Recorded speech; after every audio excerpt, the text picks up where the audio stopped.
ओम शांति। ये जो है स्वर्ग की दुनिया दिखाई गई है। इसमें स्वर्ग के लक्ष्मी नारायण महाराजा महारानी, इसमें सभी देव देवता स्वर्ग में जो है हम सब दिव्य गुणों वाले, सतो गुणों वाले, सतो प्रधान देवी गुणों वाले देव देवताओं का दर्शन दिखाया गया है, जिसमें हम सभी सुख शांति स्वराज्य से वहाँ पर रहते हैं। सभी शेर गाय बकरी आपस में एक घाट पर पानी पीते हैं और स्वर्ग के नज़ारे ही सामने हैं। हम प्रजापिता ब्रह्मा कुमारी ईश्वरीय विश्वविद्यालय की कोलार ब्रांच पे बात कर रहे हैं। यहाँ की जो प्रदर्शनी है बहुत ही सराहनीय, देखने वाली और मन को मनोभावित करने वाली है। यहाँ पर हमारे जो संस्था के फाउंडेशन हैं प्रजापिता ब्रह्मा बाबा जी, इनका जो है ये सिंध हैदराबाद के एक बहुत सुप्रसिद्ध गणमान्य व्यक्ति दादा लेखराज के नाम से प्रसिद्ध थे, जिनका हीरे जवाहरातों का व्यापार था। इनके यहाँ पर जो है सभी प्रकार के डायमंड ज्वेलरी और बहुत ही सुंदर तरीके से बनाई जाती थी और सच्चाई और मेहनत के साथ। दादा लेखराज जी का जो व्यवहार, प्रतिष्ठा, मान सम्मान राजा महाराजाओं के यहाँ पर भी बहुत अधिक था। दादा लेखराज जी का नाम जो है ये संस्था के फाउंडेशन हैं, जिन्होंने जो है 12 गुरु किए और जो है गीता के अनन्य भक्त थे। गीता पाठशाला पढ़ते, गीता का पाठ अध्ययन करते थे और विष्णु की आराध्य थे। विष्णु की मूर्ति अपनी हमेशा पॉकेट में रखते थे और इन्होंने 12 गुरु किए। ये बहुत ही भक्ति में लीन और बहुत ही सुप्रसिद्ध भक्त। और समझिए आप इनके बारे में, इनका जो है सिंध हैदराबाद में नाम, कलकत्ता में इनका व्यापार बहुत ही चारों ओर भारत के कोने कोने तक प्रसिद्ध मान्य था राजा महाराजाओं के यहाँ पर। एक दिन अचानक इनके यहाँ पर गीता का सत्संग चल रहा था और सत्संग करते करते ही इनको जो है एक दिव्य साक्षात्कार हुआ। उस साक्षात्कार में इन्हें भगवान ने दर्शन दिखाए और भगवान ने एक कलयुगी महासृष्टि का विनाश दिखाया, जिसमें आग, गोले, बम, विस्फोट, पानी से सतयुग कलयुगी दुनिया जा रही है। और बाबा देख करके आंखों में पानी आ गया कि बस करो प्रभु, बस करो, ये क्या हो रहा है। उसके बाद बाबा बनारस गए। बनारस में जा करके उनको एक साक्षात्कार और हुआ और वहाँ पर सतयुगी सृष्टि देवी देवताओं की रचना की। ये तुम्हें कलयुगी सृष्टि विनाश के बाद आपको स्थापना के मुख्य आधार बन करके तुम्हें जो है सतयुगी दुनिया की स्थापना करनी है।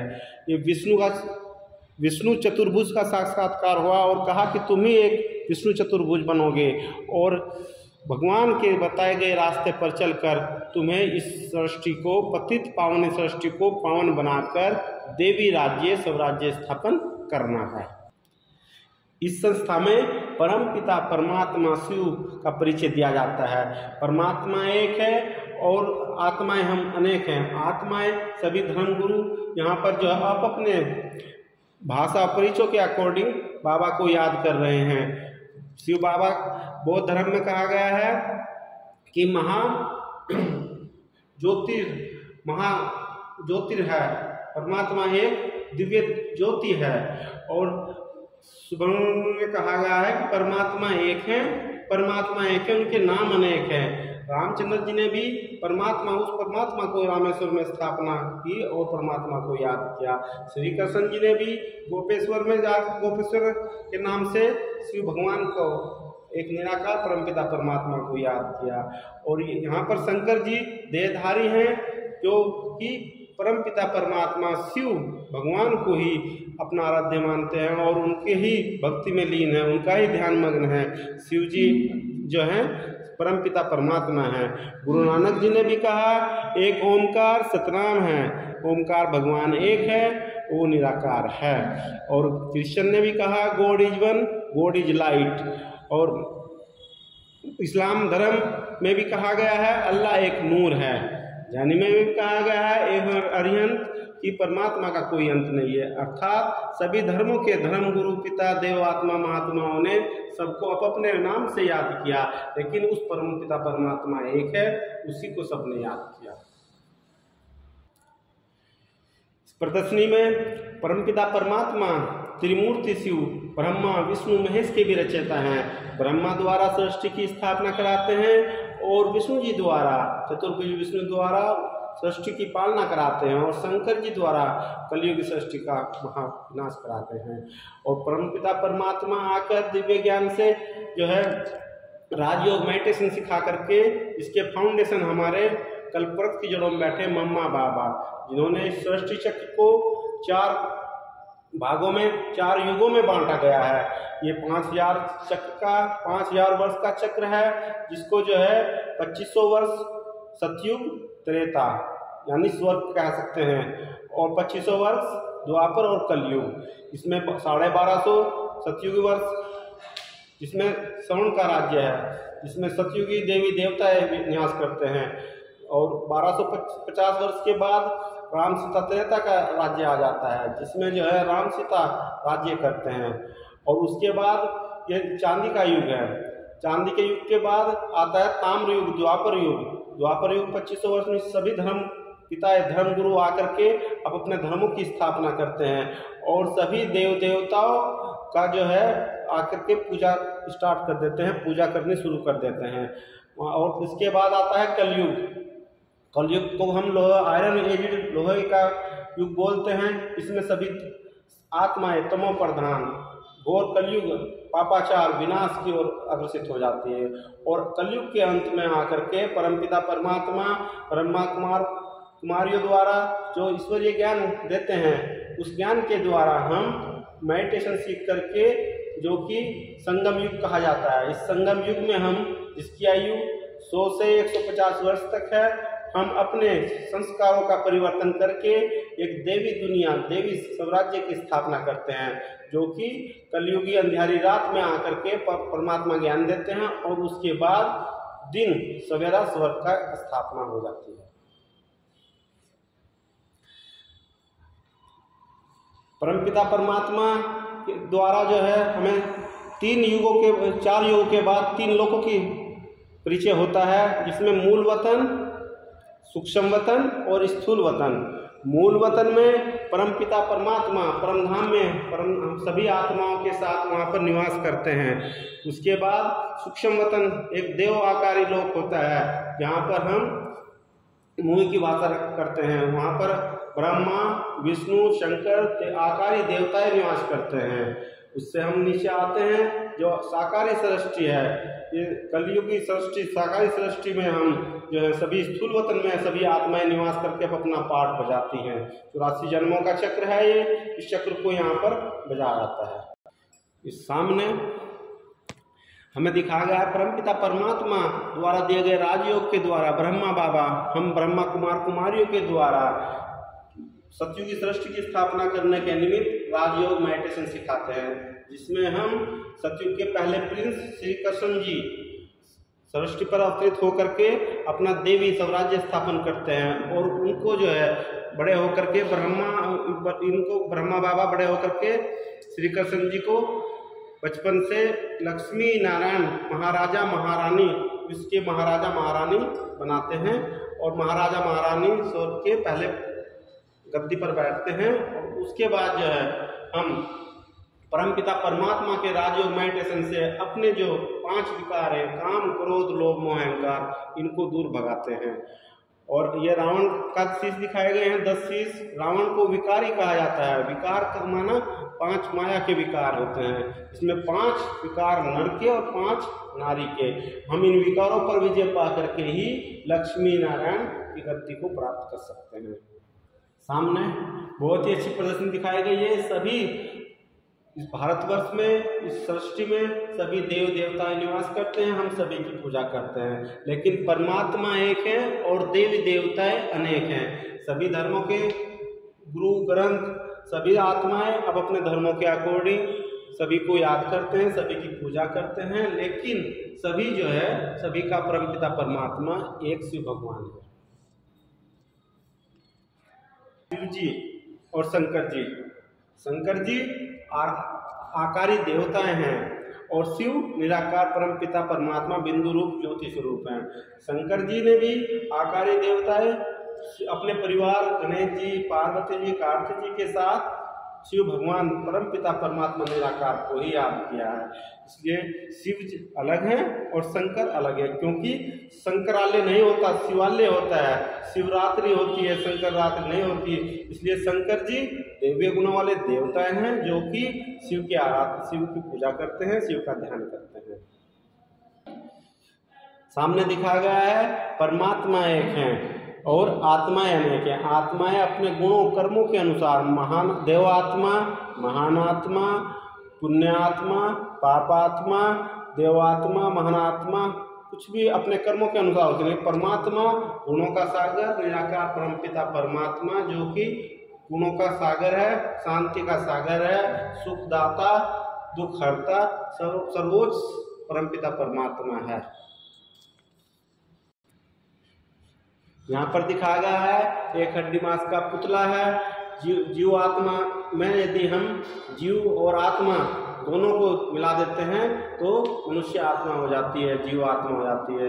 आत्मा निकल जाने से हड्डी मांस का पुतला होता है। आत्मा में मन, बुद्धि, संस्कार तीनों ही गुण होते हैं। आत्मा और शरीर के साथ मिलकर के जीव आत्मा बनती है। जैसे कि दिखाया गया नीचे, गाड़ी का ड्राइवर, गाड़ी में जब ड्राइवर बैठता है तो गाड़ी चलती है। इसलिए शरीर में जब आत्मा बैठती है तो शरीर जीव आत्मा होकर के अपनी कर्मेंद्र द्वारा कर्म कराते हैं। हमने 5 कर्मेंद्रियों के जो है मन, बुद्धि, संस्कार, आत्मा उनका मालिक है। हाथ, कान, नाक, मुंह, नाक सब कर्मेंद्रियों का जो सारथी है वो आत्मा है। मन, बुद्धि, घोड़े जो है 5 कर्मेंद्रियों के जो घोड़े हैं उनको कंट्रोल करने के लिए आत्मा रूपी सारथी एक रथ में विराजमान है। इधर दिखाया गया है कि आत्मा जब निकल जाती है तो शरीर बॉडी बच जाती है और आत्मा निकल करके दूसरा जन्म लेकर के फिर दूसरा गर्भ में जाकर के बच्चा बनती है, फिर बच्चे से बड़ा होकर के फिर वृद्ध होकर के फिर शरीर का विनाश होकर आत्मा निकल के, ये चक्र मनुष्य आत्माओं का चलता है। शरीर आत्मा मनुष्य की आत्मा मनुष्य की होती है और कुत्ता, बिल्ली, घोड़ा सभी इनकी आत्माएं अलग अलग हैं। अपने कर्मों के अनुसार आदमी ऐसे कर्म भोगता है। मनुष्य ही बनता है। जैसे कि 84 लाख योनियां कहते हैं, 84 लाख योनियां नहीं होती, 84 जन्म होते हैं। आदमी के कर्मों के अनुसार उसकी योनि भोगनी कुत्ते बिल्ली जैसी हो सकती है, बट वह आदमी मनुष्य ही बनेगा। हाँ, मेल फीमेल मनुष्य आत्मा जो है स्त्री पुरुष में चेंज हो सकती है, बट आत्मा स्त्री की पुरुष की आत्मा में शरीर ही धारण करेगी। इसमें हम जैसा बीज बोते हैं वैसा ही फल उगेगा, वैसा ही पेट पैदा होगा। यदि हमने आम का बीज बोया तो आम का ही फल लगेगा, यदि केले का बोया केले का लगेगा। हम कर्मों के अनुसार अपने कर्मों को राजयोग के द्वारा सुधार करके एक अच्छे देवात्मा और महानात्मा, पुण्यात्मा बन सकते हैं कर्मों के अनुसार। इसलिए कर्मों की गहन गुहे गति को हमें समझना होगा। जो है परम धाम से आई, परम धाम से आकर के सबसे पहले सतयुगी आदि सृष्टि देव सतयुग में आकर के लक्ष्मी नारायण का महाराज 8 जन्म सतयुग के पूरे किए। वहाँ पर सुख शांति का राज्य स्थापन किया। स्वर्ण हीरे जवाहरातों के महलों में रहकर हमने स्वर्ण युग को पाया। उसके बाद हमने 16 कला संपूर्णता को 2 कला कम होकर के त्रेता में प्रवेश किया। यहाँ पर 14 कला राम सीता का राज्य, जिसमें हमने अपने जो है 12 जन्म त्रेता युग में हमने चांदी के युग में प्राप्त किए। वहाँ पर हम नीचे उतरते उतरते अपने कर्मों के अनुसार आकर के द्वापर में आ गए। यहाँ पर द्वापर में हमने 21 जन्म प्राप्त किए और वहाँ पर सभी धर्म पिता गुरु आकर के हम पूज्य से पुजारी बन गए और हम वहाँ पर देवी देवताओं की पूजा करने लगे। मंदिर बना करके सोमनाथ और जगह जगह पर हमने आराधना करनी शुरू कर दी। इस युग को हम ताम्र युग कहते हैं। इसमें 21 जन्म होते हैं। इसके बाद हम कर्म करते करते अपने कर्मों से गिरते गिरते चले आए कलयुग में, जहाँ पर 42 जन्म होते हैं। 42 जन्म में हमने सभी को यज्ञ, हवन, तप, पूजा पाठ, वृक्ष, सभी नदी तालाब सभी की पूजा करनी शुरू कर दी और करते करते हम यहाँ तक गिर गए कि घोर कलयुग में आकर के हम काम, क्रोध, लोभ, मोह के वशीभूत होकर के पापाचार भ्रष्टाचार में घुस गए और करते करते वहाँ पर हम अति धर्म की गलानी हो गई। जो धर्म की गलानी के बाद अति के अंत में परमात्मा राजयोग सिखा करके हमको ब्रह्मा कुमार कुमारियों के द्वारा संगम युग में प्रवेश करा करके सतयुगी सृष्टि के होनहार देवी देवता बनाते हैं। ये सामने कल्पवृक्ष दिखाया गया है जिसकी जड़ों में मम्मा बाबा ब्रह्मा सरस्वती प्रजापिता ब्रह्मा बाबा एवं सरस्वती जगदम्बा विराजमान है। इन्होंने कल्पवृक्ष की जड़ों में आकर के योग तपस्या से इस पावन सृष्टि को अपने वाइब्रेशन के द्वारा सतयुगी सृष्टि की स्थापना की। सतयुगी सृष्टि की स्थापना करने के बाद वहाँ पर लक्ष्मी नारायण का राज्य स्थापित हुआ और उसके बाद हम सतयुग से त्रेता युग में प्रवेश कर गए जहाँ पर सीताराम का राज्य स्थापन हुआ।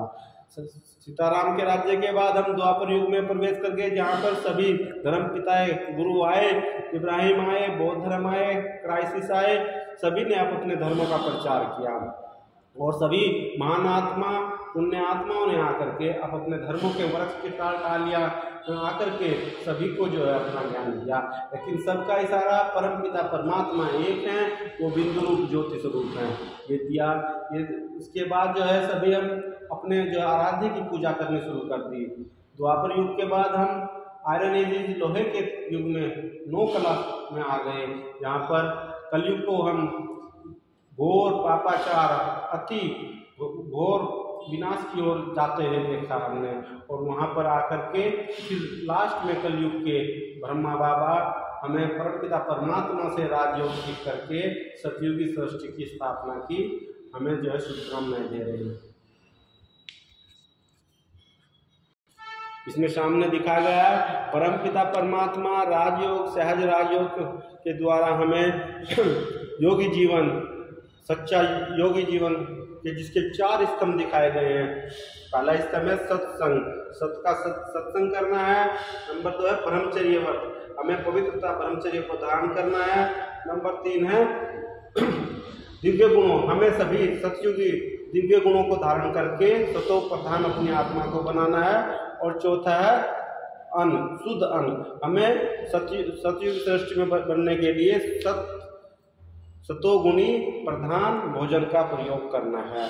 जहाँ पर दिखाया गया है कि कलयुग में जब पापाचार होते हैं वहाँ पर काम क्रोध लोभ मोह अहंकार सभी विकार आ जाते हैं। जब जब धर्म की गलानी होती है तो वहाँ पर स्त्री अपने केशों का श्रृंगार करती है, लड़ाई झगड़े पापाचार बढ़ जाते हैं, सभी जो है मोह के बस काम क्रोध अहंकार के बस जो है इस सृष्टि में तमोगुणी सृष्टि को प्राप्त कर लेते हैं। तो हम राजयोग के द्वारा मेडिटेशन के द्वारा सत्संग के द्वारा जो है आकर के सतयुगी सृष्टि की स्थापना परमपिता परमात्मा से वो ज्ञान वो शक्ति लेकर के हम स्थापना करते हैं। परमपिता परमात्मा ने हमें दिव्य गुणों द्वारा 8 शक्तियों के बारे में जो है सहन शक्ति, समाने की शक्ति, समेटने की शक्ति, विस्तार को संकीर्ण करने की शक्ति, सभी शक्तियों के बारे में बताया गया है। जहाँ हम जो है उन शक्तियों को धारण करते हैं और शक्तियों को धारण करके अपना सच्चा जीवन, योगी जीवन, पवित्र जीवन और हम सुसंस्कार से सज्जित होकर के देवगुण महान आत्मा बन जाते हैं।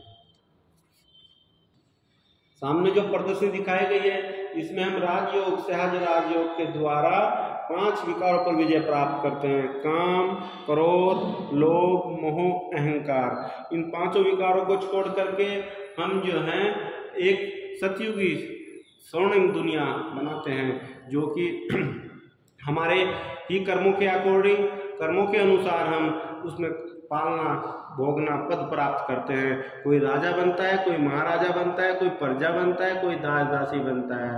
इसलिए हमें अपने कर्मों पर विशेष अटेंशन दे करके एक सतयुगी दुनिया में स्थापना के लिए आगे इस कार्य को बढ़ाना होगा। ओम शांति।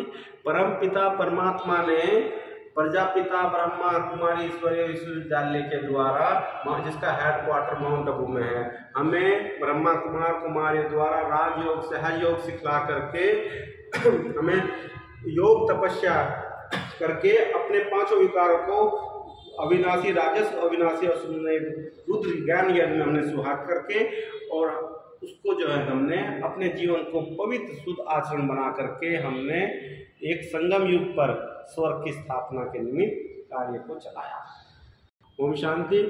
और राजयोग मेडिटेशन के द्वारा हम प्रजापिता ब्रह्मा कुमारी ईश्वरीय विद्यालय के द्वारा जो ज्ञान दिया जाता है उसमें हमें ये स्वर्ग या आने वाली नई दुनिया का साक्षात्कार करा करके हमें ऐसे दिव्य गुण वाले देवताओं को बनना है जिसमें हम सभी यथा राजा रानी तथा प्रजा, सभी सुख शांति, सभी मोर मुकुट वाले, सभी सोने के दिव्य ताज वाले, सभी देव देवता गुणे सभी आत्माएं देव आत्माएं कहलाने योग्य बनती हैं। और ऐसी दुनिया में हम रह करके अपनी सुख शांति अमन चैन को, अपने भारत को स्वर्ग सोने की चिड़िया बनाते हैं।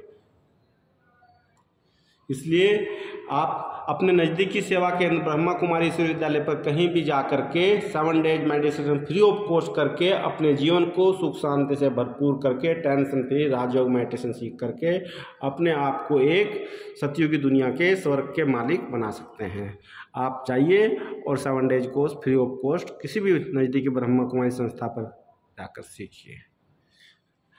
आप सभी भाई बहनों से विनम्र निवेदन है, जो भी इस YouTube पर हमारी इस प्रदर्शनी को, इस संस्था के परिचय के बारे में जान करके घर घर तक एक दूसरे को पहुंचाना है, जिससे सभी को सुख शांति और अमन चैन की ज़िंदगी का एहसास हो और आकर के सभी इसको फॉरवर्ड करें आगे और सभी सतयुगी दुनिया के आकर के मालिक बने।